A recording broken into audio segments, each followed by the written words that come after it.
School of Real Estate Champions. I'm Rita Santamaria. I'm the owner, founder of Champions School of Real Estate, and it is my pleasure today to have two wonderful champion brokers with me. And you're going to absolutely learn so much today from these two broker owners. But first of all, I want to give a shout out to all of our campuses and say thank you for your business. Most definitely the Plano campus, Fort Worth, Austin, at our new campus in Austin, San Antonio, Houston West, Houston Galleria, Houston 1960, and any of our wonderful customers that also are the online customers that knew about our program today, because I was telling these gentlemen we had over 340 some from the outside that came in on our link today, plus we have all of our classrooms joining us. So we have a great audience here. And these two gentlemen are going to tell you so much about how to be more successful in real estate, their story, and what allowed them to grow to be creme de la creme, top of the real estate chart, and always proud to call them champions. So let me introduce you to, first of all, we have Larry Brooks. And Larry Brooks is broker, founder of Brooks & Davis Real Estate Firm. And I've known Larry for many years. I run into him at many functions, and this gentleman always shows professionalism and also demonstrates networking skills all day long. And I'm thrilled to have you here. Thank you, thank you. And he hails from the Houston region. And then we have Robert Meche. And Robert is broker owner of Small World Realty in the DFW area. And not only do I know Robert as a broker owner of a very successful real estate company, but also he's one of our illustrious instructors in the Dallas, particularly the Plano campus, yes, more so than Fort Worth, and teaches our prep class and does a super job. So thank you, Robert, for being here from the north part of the state. Thank you for having me. So these two have so much in common. I told them this morning when they met each other for the first time. First of all, they have so much in common that on our flyer, they both had on black suits and a red tie, which I thought was such a funny coincidence, considering there are many coincidences with these two. They've been in business for about the same number of years, around 18 years, and they both are into podcasting, radio show announcers, interviewers. And I said to them, well, I hope I get a word in edgewise today. We'll try. Yeah. And as we go through our 50 minutes today, I think you'll see all of the similarities. So get out your iPad, your pen, paper, notebook, whatever it is you like to take notes on, because you're going to get some really great information from these two veterans in the business. Very sharp gentlemen. So I'm going to start out with just the first question being, when you decided to go into real estate, was there a defining moment that made you decide to do it? How did you decide to do what our students are doing right now and be in the classroom? What gave you that courage? And I'll start with Larry. Well, I was lucky. I had a friend of mine whose family was in the real estate, and so I was exposed from the industry as seeing him be successful. He ended up leaving school about 2 years earlier than I did, and he was doing very well at 22 years old. And so I'm like, okay, well, at 22. At 22. That's remarkable. And so I was like, I want to do real estate. And so after I finished at Stephen F. Austin, I went to Stephen F. Austin University. So immediately after finishing at Stephen F. Austin, I came to Champions and took my classes. And I actually sat in the classroom, and I went through the weekend. So I was here. I was on the North Side campus. Thank you. Yeah. And so after getting my license, I've been in the industry 18 years, my very first career. I love it. Your first career. Very first career. And for those of you that are fairly young, I love it when we're able to have our wonderful interviewers say, well, I was in my 20s, or like Adam Olson that was here a few months ago that came straight out of high school to go into real estate. So yes, it's all about you and how successful you want to be. That's right. What about you, Robert? What made you decide? I like it because ours is, we are a little different in that standpoint because I was politely forced into it. I was working with the executive crews at Foot Locker, Foot Action USA, and Just for Feet, and the Just for Feet folks started to have some troubles, and they eventually went out of business, and they kind of politely put me into real estate. So, and you know, I say that very positively because it was the best thing that ever happened to me. You know, so many people, when they go through a job loss at times, they think it's the worst thing. For me, and being the greatest thing ever happened in my entire life. So, and I learned to love real estate once I got into it. So for me, it was a little different pattern, but I wish I had done it the way you did it. That's the way I tell everybody. I mean, the lesson is I wish I could have gone back and started as early as possible. I really do. I agree. We hear that all the time. I only wish I had done it sooner. I do. So from the get-go, did both of you want to open your own companies from the beginning, or was there a moment where you said, gosh, I think I'd like to just strike out on my own and develop my company the way I want to develop? How did you move into that, Robert? Well, I was very thankful. I spent 7 years at Keller Williams, and I was always very thankful for their leadership there. I just like you said, I eventually got to the point where I'm like, I pretty much can do this on my own. I knew what I was doing, and I had a lot of experience already with a lot of deals that had gone through. So for me, it just made sense to do it. You know, and I'm like that with all my agents as well, that at some point they're going to blossom and they have to move on. There's nothing wrong with that. You know, there's nothing wrong with growing. Yeah, I think if they're going to be a really powerful or really good in the real estate industry, they eventually have to have some aspiration to possibly move on their own. So for me, it was just like that. Great attitude. Yeah. Good. Because it's the ultimate compliment when you've successfully trained an agent and they go out and do it themselves. You know, it's funny. I have 4 of my previous agents that have their own operating firms, and I'm always extremely proud of them. I know some of them are probably watching too, and you're right. I take more pride in the fact that those guys are out there operating than anything. So that's absolutely correct. Yeah. And in my case, just getting. I forgot the question. I was so excited about the. Do you know how many times I did that on my show? Yeah, because of the growth and the transparency of your agents. Now you know why I put my agents on my show. I'm like, hey man, what was I saying over there? As he said, what was the question? I do it all the time. I love it.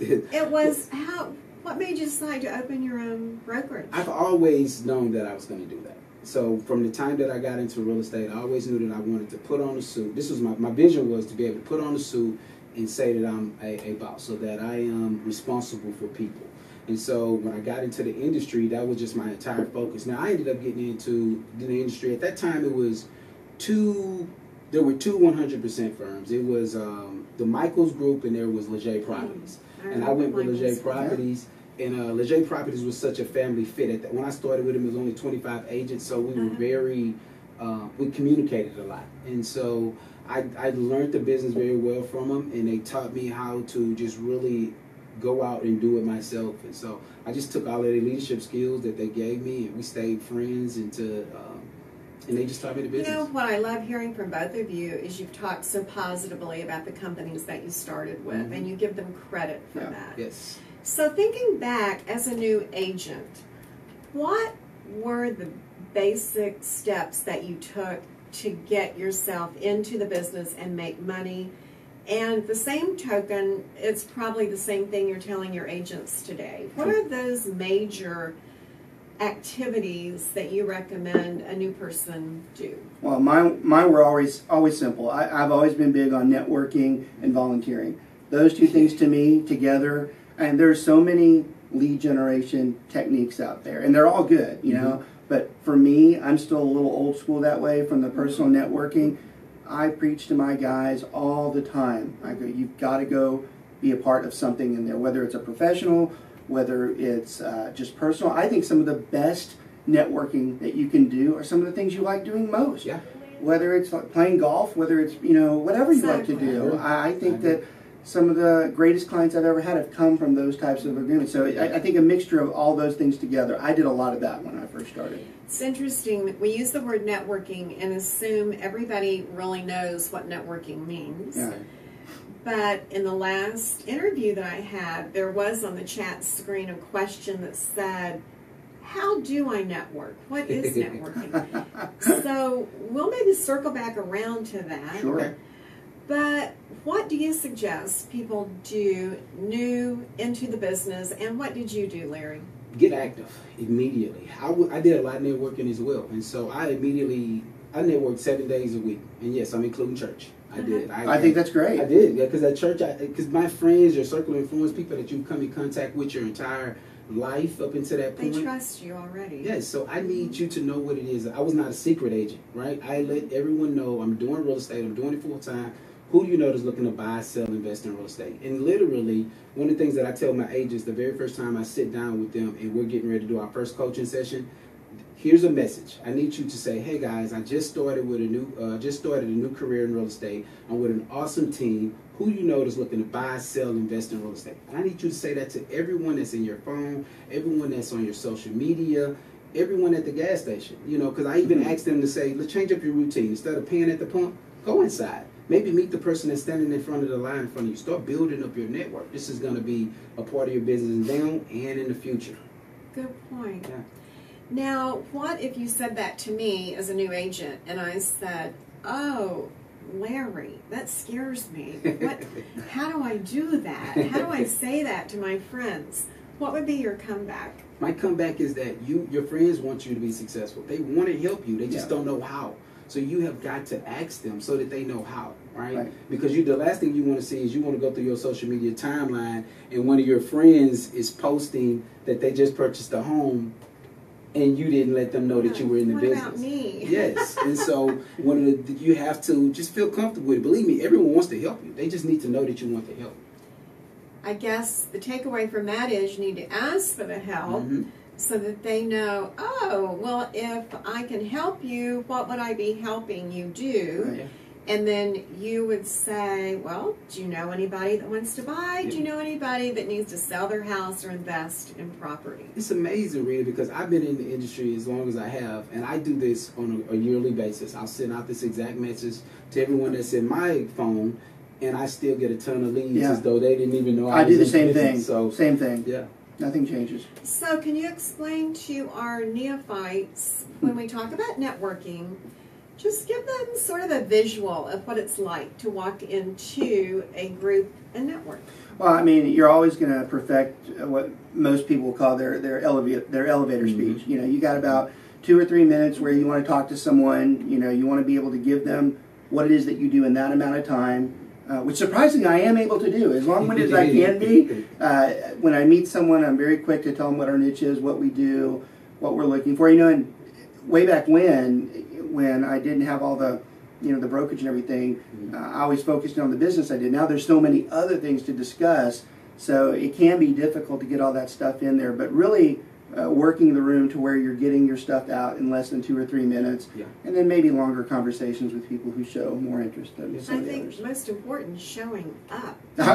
Show up somewhere. What were you going to say, Larry? No, and I totally agree. And one of the things that I see, so I am a networker I'm a volume networker. So I'm working the entire room trying to get cards and give cards out. My fortune is going to be in my follow-up. So I'll follow up with you later to find out the areas that we can do heavy business, but when I'm in the networking event, I'm trying to shake as many hands as I can and meet as many people as I can as well as I go through the process. And it's not, honestly, just keep in mind, you're in real estate. And so you're always going to be the subject of conversation. Everyone wants to always talk to a realtor. That's right. So they want to know what's going on in the market. That's right. You're always going to be the subject. So you don't ever have to hesitate on if you're going to be welcomed. You're going to say you're in real estate, and be like, oh, hey, well, Everybody's always interested. Always. They are. No matter who they are. Popular person. Yeah. Yeah, and I think it's important that when you're out there, you try to differentiate yourself from everybody else. There's so many of the same people in those groups, which I've always told my guys, I'm like, that shouldn't be a problem. You know, you should be able to be different. That's what should make someone want to go with you. So I actually always encourage the fact that there's other people there. That doesn't bother me. And I'll give you one trick. One trick if you're scared of people actually you approaching people, take your name tag, turn it upside down, and people are going to approach you. And then from that point, you can start the conversation. I love That's it. just a trick of the He's trade. so right. At our Austin open house, a broker came in, his name tag was upside down, and I fell for it. I walked over and said, "Oh, let me fix your name tag." And he goes, "Got ya." That's great. I love it. Awesome. Good tip. So that'll help break your shyness. Yeah. So Robert hit on something that both of you do. It's another thing that you have in common, and that is niche. Let's talk about niche marketing or niche, whatever you want to, however you want to pronounce it. But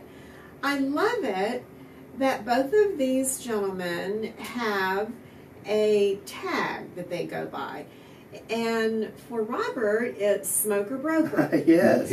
And tell us about Smoker Broker and how that tag came I never out. thought it would come out. I think that's how all good tags come across. I actually don't know whether I'm sometimes embarrassed how the tag is or not. So obviously been in real estate for a long time and been a broker for a long time. I got into competitive barbecue smoking probably about, 8 or 9 years ago. And it was very enjoyable. Loved it. I didn't have enough time. And anybody who's ever smoked out there, it's tough because you have a lot of time to do these events. So just didn't have that amount of time. So I enjoyed getting into it, but the name came from, my wife always gets embarrassed if I tell stories like this, but I was playing cards one day, and there was a group that knew me from different, and I sat down. One guy goes, "Oh, you're that guy. You're that guy that smokes." And then the other guy at the other table said, "No, I thought you were a broker." And then one of the guys goes, "Hey, Smoker Broker, that sounds good." And I was like, it's stuck ever since. So it's, and you are branded with Smoker Broker. I co-brand the living hell out of it. I don't care what anybody says. Yeah, it's everywhere on your clothes and your... And, I never thought that would become a niche to what we do at Small World Realty. In fact, I have to be careful that we always want to. Smoker Broker is a strong co-brand, So Small World Realty is the engine that drives that, but we don't want that to ever overtake it. But we it's use so together. Easy to remember. I know, that's why we have it like that. Yeah, I get a lot of comments on the name. So yes, I love it. So is it on your webpage? It is. Yeah, it's everywhere. I put Smoker Broker. I mean, it's. Randy always jokes about if I have underwear that has Smoker Broker on it. So I thought about it. I haven't though. I haven't, so. And then we have the Texas Real Estate King. Yes. Right here. Yes. So tell us how that came about, Larry. Well, I come from the hip-hop genre. And so coming from that, everyone always had a tagline. So it may be Jay-Z, he was known as, I can't think of what it is now, but everyone had a tagline after their familiar names. And in real estate, I was just always talking about Texas real estate. Every platform, I went to Stephen F. Austin University. And so a lot of my friends is from the Texas, East Texas, Dallas, Austin area. Sure. And as I went back to network, every time they would always say, "Larry, we see you posting pictures from all over Texas." And so, man, you're not just a real estate guy, you Texas real estate king. And one of my buddies said it and it stuck. And I was like, I like that. I'm Texas real estate king. I'll take that. Yes. I like and it kind of grew like wildfire. I believe people would, instead of knowing my name, they would say Texas real estate king. Hey, Texas real estate king. So it became just that thing. Well, I've got a lot of that now. And I'm very always grateful that you let us do some recruiting at the schools. And all the time, when I pass someone, they'll be like, "Hey, Smoker Broker." I'm like, that thing works. It actually does. They do pay attention to that. So they never say, "Hey, Small World Realty." So and we love our sponsors that come in so at gracious lunch and that breakfast. It's good for our students. They get to ask you questions, and it's great for you all. Oh, absolutely. In fact, we have our career fair May 31st all around the state. So sign up for that. Absolutely. So I love it that you have your tags, and obviously they work. They do. And then you each have podcasts. Yeah. And I know once a week on Thursdays. Thank you for being here on Thursday today. No, it's fine. Robert has his radio show. Yeah. And on Thursday evenings, Larry has his podcast. So how did each of you, or why did each of you decide to do the podcast radio show? And how is that working for you on the marketing side? It's a continuation of the last one. It's such a co-brand more than anything. How did it come about? Well, I had a good friend of mine out there that was doing a radio show. In fact, Tom Holm was one of our instructors who was doing a radio show with a great guy, Blair Thomas, out of Gateway Mortgage. And they asked me on the show, and I had been looking for some type of media avenue that way. And when I went on the show, I was like, this is exactly what I'm looking for. I'm always very thankful to the guys out at KBGI Radio because it was a perfect setup for us. Because for me, not being one of the largest name brand companies, that was a very good way to solidify my name. Just added credibility. Absolutely. A very consistent. We have a lot of clients who watch the show. It gives them a better feel for what it is that we're doing. And it really reinforces that we're out there. And I believe from a marketing standpoint, it's such a staple. We have so many people that comment on the show. It's such an open door for new agents. What are the comments after the show? Is it about, how do I get a real estate license? Is it, tell me more about you, Robert? Is it, what is the state of real estate today in Texas? Right. I find they get to know me better, just how I am and how I interact. Anybody who's watched that show, I'm pretty... Your personality comes up. I'm very outgoing on it, and I try to address some of the toughest issues, but what we see is a bunch of questions that come in after. Every show we do has a pretty hardcore topic about real estate, something that's important, and they're always going to ask a series of questions. So it really just depends on what topic we're talking about, but we get a ton of them, and we like to respond to them. And for me, what's exciting is that, just like you were talking about, when it's someone from the outside, I love that. I love when someone from external is watching the show. I'm like, that's great. So for me, it's been, I could not be more pleased with the results that we're getting from that show. I have so many people that I interview with. I do about probably 10 interviews a week, and I would say at least half of them make a comment that they watch me on the radio. And that is very good reinforcement for when I recruit. Excellent. Yeah, very good reinforcement for when I recruit. Absolutely. And your show is how long? It's an hour. It's an hour straight up, 12 to 1. And if they wanted to listen to you? Yeah, it's on KBGI Radio. You can go to their Facebook page and like them. That's the best way. You can actually watch it, and they archive it. So any of the shows we've ever done, you can go back and see those shows. And there's a lot of great information. We have a lot of students that are watching. That's a great place for them to go to really reinforce what they're taught in the classroom as well on the outside. So, Larry, you've got your podcast. You do it in the evening. Why did you choose evening? We chose the evening because it gave our guests, because we do guests as well, and so it gave our business professional, our other networking guests an opportunity to take care of their business and then come in the evenings. Very thoughtful. So it was good, just to give them an opportunity just to have some time. And what has it done for you? It's amazing. Branding is everything. So in 2018 and 2017, I authored a few books, and I did a lot of public speaking. And I asked you to bring your two. Yes. They're awesome today. too. And so I did a lot of public speaking to entrepreneurs, to realtors, and my agents started to say, well, we talk to you all the time. You need a bigger platform. The world needs to hear from you. And so instead of, blogging has always been a key thing. Well, now they have the term vlogging. And so I would just grab my phone and do a few vlogging throughout the day. They was like, no, you should actually find a radio station that's going to take this, or a platform of a podcast. And so one of my agents came to me. He structured everything, and thank you, Rick D. And so he structured everything, and he put this podcast platform together for us. And now we invite on great friends or people that I've known in the industry for quite some time, or even agents that I'm trying to help them grow their business, and we bring them onto the platform and just talk about skill sets of our industry. Now, how long have you been doing your podcast? We've at episode 39. Today will be 40. We're so close on that too. Yeah. So we're at 40. So I want to say maybe a year. I think we're going into getting close to a year.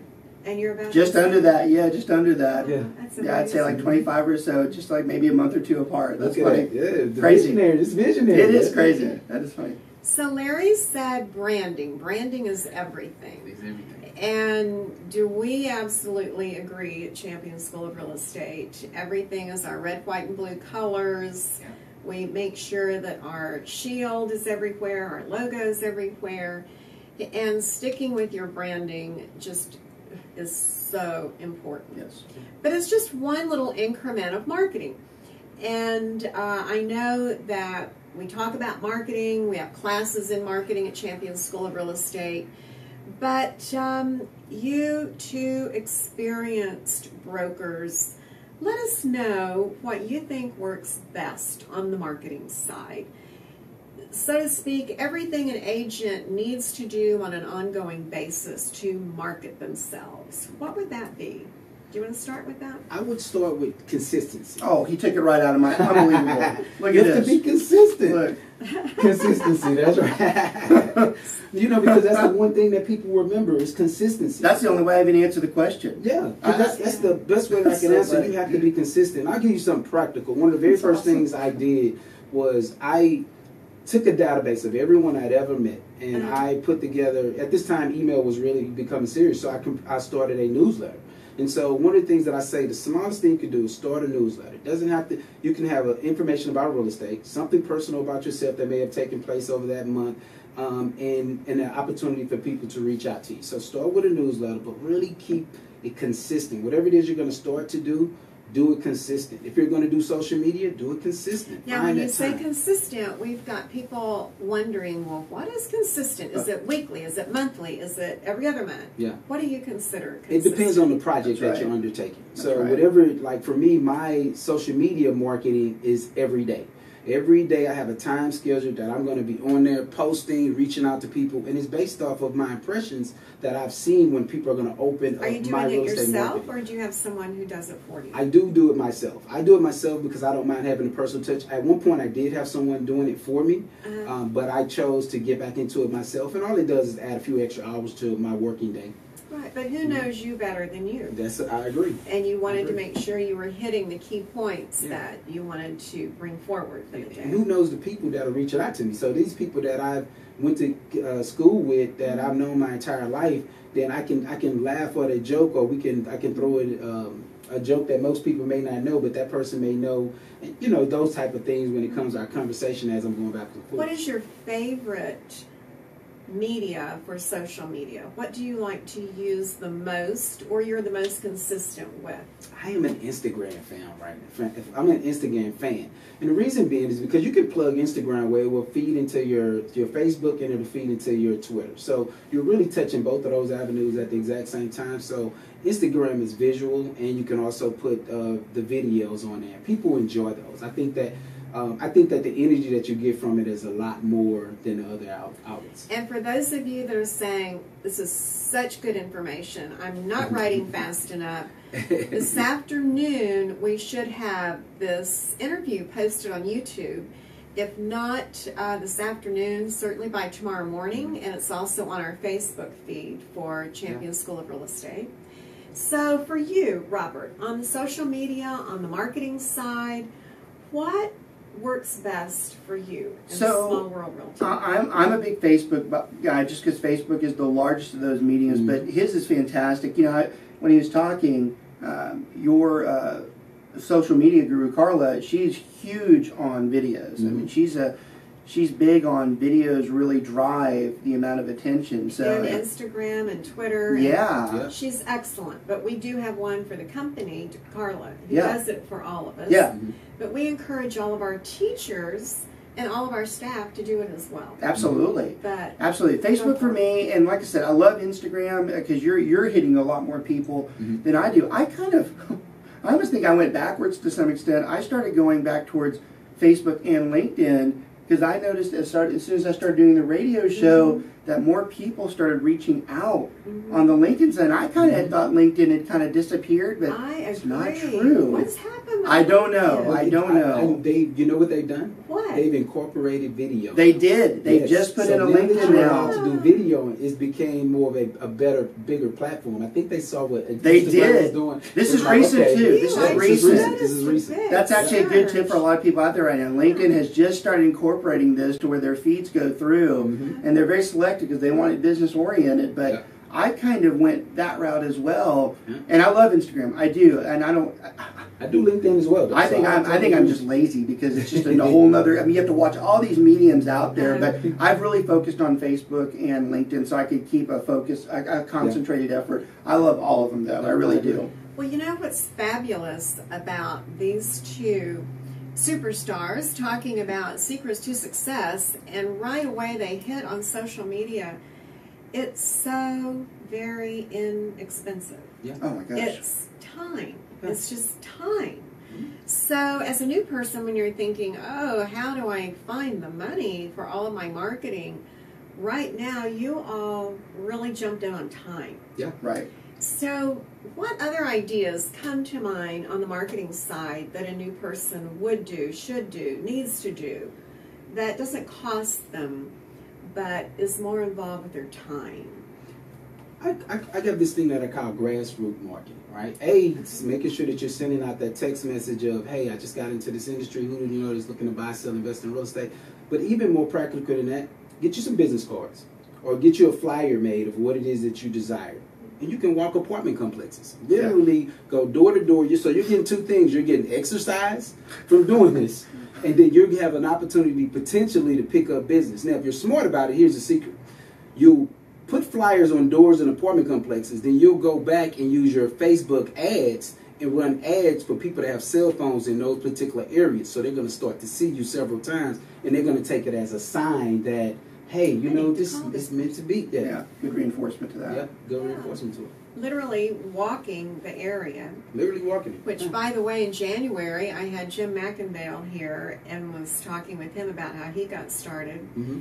And your description is exactly how he got started. Well, mine is too. And I think that's why I was thinner back then. Because I don't do that as much anymore. So, but it's so key to what it is that we do, because it's inexpensive and it's something that you my can first do listing came that activity. way. First listing came that way Wow. off of a door hanger. So what did you do? You walked a I neighborhood? did. I walked a neighborhood, and it's funny. That gentleman eventually became a client of mine years later, and then he eventually became a real estate agent years later. It was like full circle. The very first one I ever did. I tell that story all the time because it's with all the technology that we have today, that might not have been as necessary back then. Yeah. Although I still encourage them to do both. I really do. That's the most inexpensive way, but like you said, the technology, the way that, so think about forming.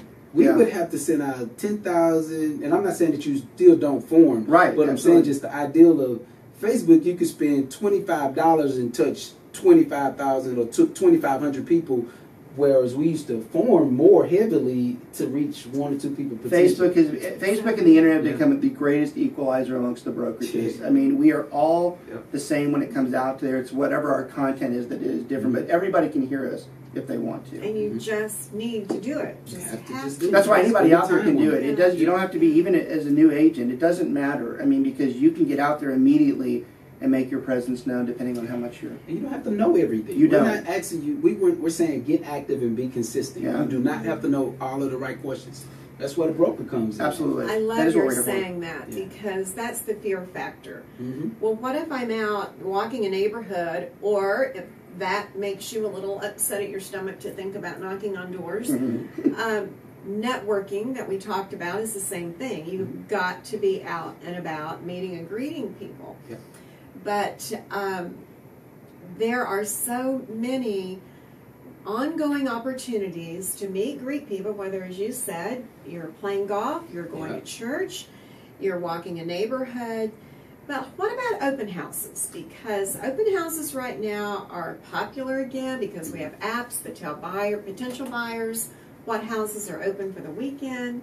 Do you encourage your agents to sit on open houses? How do you feel about that? So I do, but I take this one really personal because, and this is from the instructor side as well.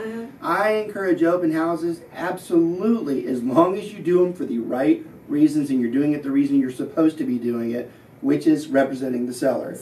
You're supposed to be selling that seller's home, and so many agents, especially those that are out there, they're told to do an open house because they can collect, they can pick up possible customers or clients, which is true, and there's no reason why you shouldn't eventually try that right after you have got to the point where you've represented that seller. I always tell everybody to pretend that seller's in the other room, which, by the way, they are, because over 63% are listening. So or they have cameras. They do. That's exactly what I'm talking about. They hear you, and if you feel they would be satisfied with what you said, then you're good to go. And if they feel you did, hey, look, you did everything you could, then go try to pick them up as buyers. And for everybody that's listening, yes, you should do an open house to eventually get to that point. But as long as you've done the first part, then I'm totally good with it. I agree.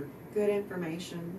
I totally agree, because you have to be open houses are good, and you have to be consistent with those as well. If you don't have any business, now if you're busy and you don't need to generate any new business based on that, you can spend that time doing something else. That's fine. But I think that open houses is for everyone. Plus, again, it goes back to vlogging, right? You get a chance to take the videos, walk around the property, tour the property, speak about the property. So you're selling the property through your social media for your client, and then in addition to that, you're also putting another area to your niche for people to ask you questions about the property, and if they looking to sell the property themselves. So one thing I really like too about the open house really for a lot of you out there, it has so much of the agency involved in it. If you really think about what happens in an open house, it hits almost every single component of agency, from disclosure of representation to disclosure of agency. You're doing all these things, representation of client versus a customer. I never thought the open house would be one of the greatest learning tools for agency, but it really is. If you really want to understand agency, look what goes on in the open house. That'll really help you. And practice makes perfect, right? Absolutely. So do more and more. Having people asking you questions, you get familiar with those questions. That's actually a good comment too, to use the open house as a learning tool for you as to how to represent your people. So volunteer in the office as a new agent to hold another agent's house open. Yeah, absolutely. And I love Robert's advice, remembering that you are there to hopefully sell that seller's property. That's right. But you will pick up buyers as well. I'm going to turn the table a little bit and bring up a subject that maybe they don't agree on. I don't know, because they don't know the answer to this either. But Robert has a very unusual approach to bringing in agents, in that he highly accepts part-time agents. And I've always admired that, because there are very fine people that say, Champion School of Real Estate, in the classroom, can I go part-time with this career? And we always say, well, interview until you find a company that accepts part-time people. Well, Robert's company specializes. We do. Tell us about that. Look, it's something I hold very personal dear to my heart, because that's how I got here. You know, I mentioned earlier that I kind of was pushed into real estate, and I say that positively. I do, but it got to where I really I needed a job. I could not support, I was coming off of a very decent career, and I could not support my family. For me, there are a lot of you who are superstars that are immediate, and that's fantastic. I wasn't one of those. It took me longer. I needed something to grow my business. It really, I felt, took me a couple years before I could kind of venture out on my own. I mimicked my firm off of that same experience. I realized that a lot of other people fit that niche, that a lot of people weren't necessarily welcoming of it, which that's fine. If a brokerage tells you that they support full-timers, there's nothing wrong with that. I mean, there's just, this opportunity is out there for a lot of people. Niche. It is, and I found it to be a very special one, because so many people found that maybe some of the brokerages were not wanting you to be part-time, whereas I absolutely wanted to. And, you know, anytime anybody tells you, if they say you couldn't do part-time, and then how am I here then? How did I get here if you can't do part-time? That's not necessarily true. Everybody doesn't follow the same route. So choose the route that's best for you when it comes to it. But I absolutely love the part-time agent. I mean, one of my favorites. And that's a little bit unusual to have a broker that actively recruits the part-time person, obviously, as well as the full-time person. What are your thoughts on part-time? I'm open to it as well. I enjoy part-time agents. Okay, so you are exactly on. We are. And you know, the thing is because I understand someone wanting to have a vision that's bigger than their current circumstances. And I realize through the life that real estate has provided me with that it can change your circumstances. And so as long as you are teachable and coachable, I can teach you how to do this business at a high level and be successful at it. And so I'm always open to part-time agents, because I remember my very first part-time agent that literally left our company and started her own business. She came in as a teacher, and she was making about, and I'll give this quick example, she was making about $45,000 a year as an educator.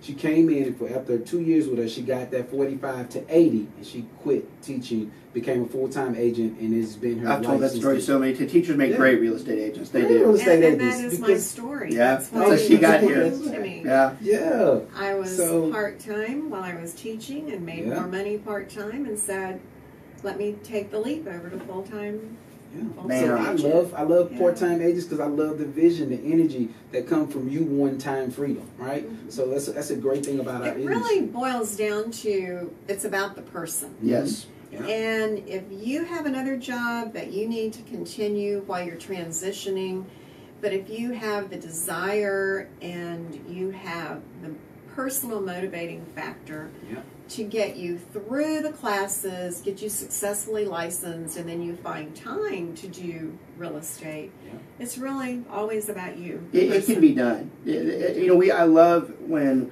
we sponsor in the evening classes. I have so much respect for those people. They've worked all day, and they're coming in because they're trying to create an alternative lifestyle for them, or an alternative employment for them. And it can be done. It's not as difficult as most people think. Even in your first year, there's nothing wrong if you only sell a few houses. I would tell you the majority of the agents in the industry that sell a few quadruple or so in the second or third year. It just takes time. It's time. Yeah, you build that passion when you part-time. That's right. You got really I think they want try it. harder to You some gotta extent. really want it. You do. Think about it. So I agree. Now, Larry brought a couple of visuals, and the first one that I wanted him to show you is the Wide or Die. Oh, yeah. And talk about that one for a minute. So this right here is a pen. And this pen signifies for me. This is, so I don't want you to think that I'm just automatically self-motivated when I go out and network. I take the energy and the drive that I need. So Wide or Die is a pen that I keep in my pocket, or I may even put it on me at networking events for people to walk up to me. But it really motivates me in our industry. We're in the sales industry, we're in the people industry, and if you don't continue to build your business wide, and that means meeting new people, building new relationships, then your business is going to die. We use the term lead generate. It's the same thing, lead generate, but in my mind, I want to go wide. I want to meet new people each and every day so that my business will never die. Now, what's the heart about? So the heart is, I'm a gratitude guy. I believe in saying thank you and appreciating everything that has happened. Awesome. So I keep this in my pocket, and anytime I dig in my pocket and I rub it, just gives me an opportunity to say thank you for something that I've been blessed with or the opportunity that I received. So this is my it's gratitude. really for you. It is. This motivates me just to be appreciative, because I realize that I've been blessed to be a part of this industry. And the exposure that I've gotten from it. So it's always an opportunity just to say thank you throughout the day. So that's my gratitude. And then you've authored 2 books. I have. And please go ahead and Okay. tell them the name of it. And So this one is Empowering the Entrepreneur in You. It is a good cover. I love it. I think I look pretty sharp on I that too. even do, man. I can't pull it off. Look, mine would be more like this. And so this first book was what I found while myself and my business partner, Mr. Davis, were coaching and training up our agents, is that if you don't come from a sales or self-motivating background, it's very difficult for you to get up and want to get at it. And so this book has tons of quotes, motivational quotes from everyone that I thought of as Zig Ziglar, Muhammad Ali, Tupac Shakur, just things that they said that really get you motivated, figuring out that you can work in this entrepreneur space, and even just keeping your kids, your family positive on a daily basis. I love it. we have an instructor that has a book, Randy Smith, and it's a beautiful book with quotes. And what I also love, and maybe you do the same, is his signature line. He'll do a quote for the day, which is always inspiring. Yes. So and it's amazing. So as I go through my Instagram, and what I do on that is I'll put a good quote, and then I will put something funny, because people love humor, and then I'll put something interesting about myself for that day, or about the company for that day. I love it. Those are my 3 posts every day. Very motivational, very positive. Good job. Yeah. So we talk about marketing, we talk about how to grow our business, and Robert's correct. Most new people coming into the business, they don't jump into the business the first year and have 22 closings like our student from the Katy area that I interviewed a year ago, Jennifer Hansen. She had 22 closings first 12 months. It's incredible. I'm like, holy I don't know how. I mean, honestly. But that's frankly a little unusual. It is. It is. And yet, once people get into real estate, they typically say, gosh, I wish I'd only done it sooner. Absolutely. So how do you confer, how do you conference that new person when they're in the business new and they say, well, I have bills to pay. How soon can I expect to make money?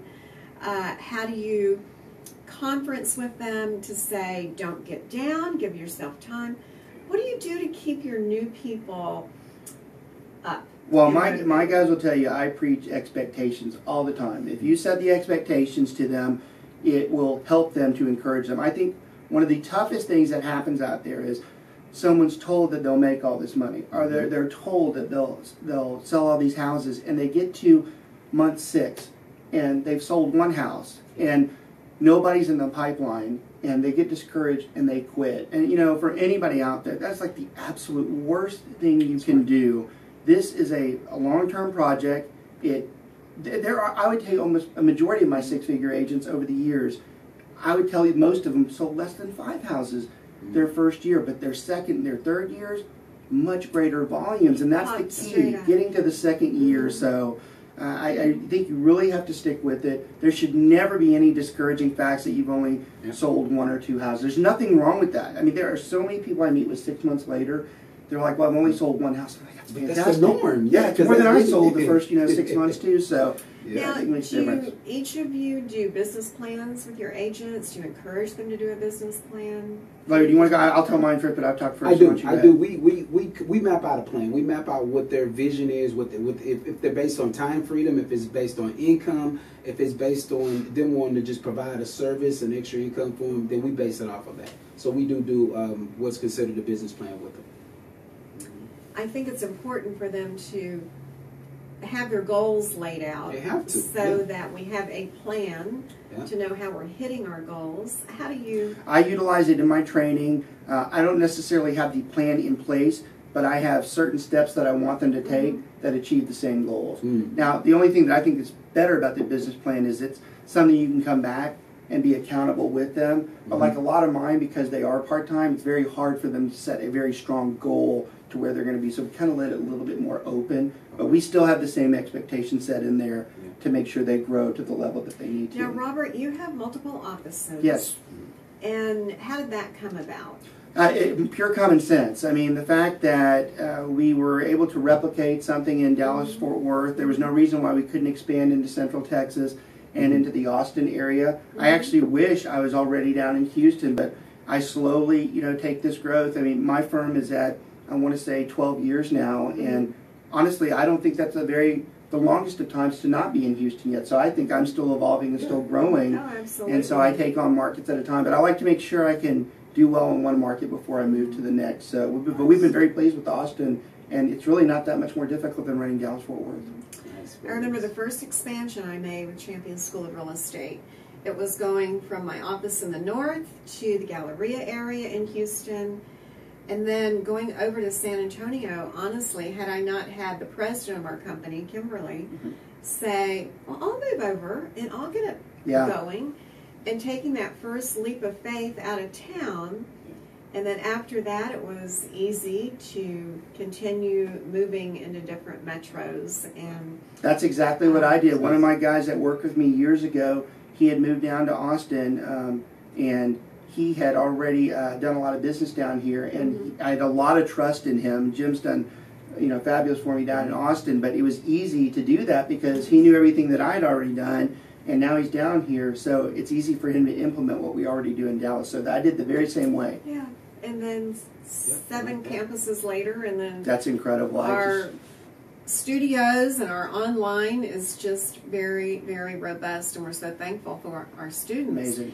So, do you want to expand, Larry? Do you have other offices? What are your feelings about that? No, I think it's great. I think that's the way that it's done nowadays. Because we were speaking about the number of agents and how you decide if you're going to actually expand into other markets and things like that. So, yes, we do plan on one day doing it. We've just been having so much fun with kind of just living life and the responsibility of our area and the few agents that we have. Well, you're fortunate though, because honestly, I mean, if you put Austin and Dallas together, really you have Houston. So you're probably at the same I was going to say Houston is as big as a state. Yeah, I mean, so I really think you already are growing inside. Because we hadn't felt the pressure. It was just, as long as we hit our goals and our agency hitting their goals, But dude, that is something that we've desired, that we've put out there before, and I think that just as our family has grown, we've kind of just taken a step back here and there. But it's most definitely just listening to the way that you designed it. I think that's something we want to do.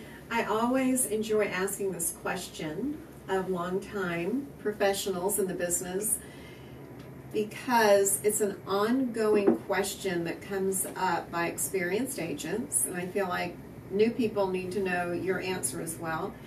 And the question is, have you reached a point in your career where, as an independent contractor, an entrepreneur that doesn't get a regular paycheck, have you reached the point in your career where you don't worry that, yes, you know there will be money coming next month and next 2 months and down the line to pay bills? Are you able to get rid of that worry? How do you hit that #1 major fear of being an entrepreneur? It just comes with time, and you do get. There's no doubt the first 5 years you're trying to track. You're like, I hope that this sustains. I think the hardest thing is not as you approach it. I think the toughest one is once you actually make the money you were hoping to make, that you're worried that it doesn't go down again and that it continues. And you know, real estate is cyclical. It always goes up and down, but in the end, it's a very stable environment, especially in the state of Texas, one of the most stable markets in the country. So for me, I've had years where I've gone up and down, but I would say after my 4th or 5th year, I really never had any concerns after that. I think those first 3, you're developing where you're going to end up being at. But after that, I think one thing that was very encouraging to me, let's see, in 2008, when the market really crashed, I actually was up. And for me, that was very motivating for me. I was like, that should never be a problem again. If I can make it through that, I should be able to make it through anything. Down cycles can give you a lot of good feeling, so that when the market's up, we all feel good. But when it goes down, once you've made it through a down cycle, it gives you that strength to know if it cycles down again, we're okay. It gave me, in fact, I'm pretty sure that's when I opened my firm right after that, because it did give me the ultimate confidence. I'm like, if I can get past that, you know, I can get past anything. Yeah, and that was kind of, when me and Michael partnered up was in 2008, right after everything. I had opened up my own company. It was called Brookstore Properties, and the market fell out. And then me and Mike had already had a relationship because we networked together a lot. We talked about our businesses a lot. And so he came over to the space that I was occupying, and we spent a year together getting to know each other. And then after that, the last 11 years, we've been together as Brooks and Davis. And for us, I totally agree. If you go through a down market with someone and you successfully stay in that business full time, there's nothing that's going to get in your way. And for me, yes, I'm at a comfort level to where I don't worry about if I'm going to be able to pay my bills. Real estate is good. That's a distant memory years later. I was telling Larry, I never see the other side of his partnership. I know he's out there. And I'm wondering, did you sit down together and decide that you would be the visible one and he would sort of be behind the scenes? Or did it just happen No, I think over time? Actually, that we did. We did. And part of it was that I'd always been, because of athletics and just being a volunteer, I love volunteering and giving time and energy. And so it just seemed like a natural fit that I would go out and do more of the being out and being more visible. Plus, my business partner, you know, he has 3 kids. He loves being he's the PTO president. He's the baseball coach. He loves those things about his life. He loves not answering his phone. Yeah, so he loves not having to answer his phone on Sundays and Saturdays if he chooses not to. And so for us, it's a perfect fit. That's what has allowed us to grow. Now, is your wife, Dina, involved in your business? She is, absolutely. She knows every bit of what we do. I'm very fortunate that our administrative manager is my mother-in-law, and she does an outstanding job. She's been a professional admin manager, you know, for most of her career, and I was very fortunate to be able to get that. And Dina really trained her to be where she's at, and Dina is the major backup to her. That if she has questions, she ends up answering for her versus having to go through me, which saves me a great amount of time. You know, having delegating to other people is really been a help. As we crossed, you know, at 180 agents, when we crossed 100 agents, that became very difficult. And they've been the greatest help. So yeah, they are really one of the backsides of how we were able to operate at Small World Realty. Now, I always like to end our interview by saying, looking back, when you started in your career, and yet having all of your wonderful years of experience that you have today, what advice would you have given your younger self back when you first started that might as well help our new people watching today? Something maybe you might have done differently. One of the things I think I would have done differently, I didn't have a mentor when I first joined. I had visions. I've seen people be successful, but no one that I could tangibly ask a lot of detailed questions to. So I would really either join a team and really understand how this industry works, so you're learning faster, so you'll get to your goals faster. Or I would get a mentor that's going to pour into me.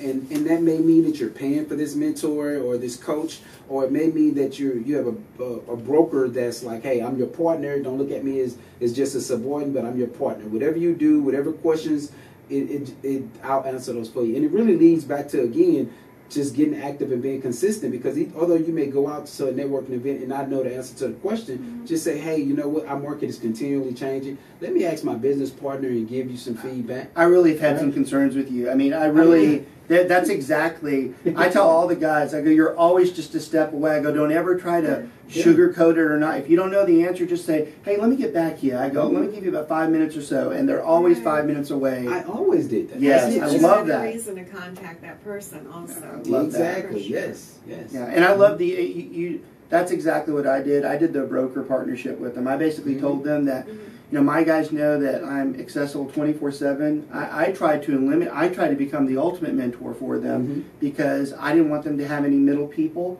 I have opened myself up for all my agents. Literally, they call me at 11:30, 12 at midnight. I mean, I get all these you're calls. out smoking. Well, that's a lot of truth. A lot of time. It's very good to get me in the mid or early morning hours there. So I wanted them to be extremely comfortable. I always tell everybody that I'm not the typical type of broker. I try to be very genuine to them. I'm very proud of the fact that all my agents would consider themselves to be friends of mine, and I think that encourages them to call me late at night, and I felt that was the most comforting thing for them, just to have someone there for them, so they were never scared. So they know you're there for them. Yeah, I would. You asked what would I go back and tell my other self? I'd be like, do not be afraid of this. There's no reason. If you have the right people in place that are above you, they should be able to help you through anything that you do. Because you don't want even when you say that, you don't want your agents stressing over something. They should never stress. Night. Nothing. No. Pick up that phone, call me, let me walk you through. In fact, I tell my guys that. I'm like, I don't want you to worry about anything. Just call me and I'll take care of it. It's a great attitude. The exact same thing.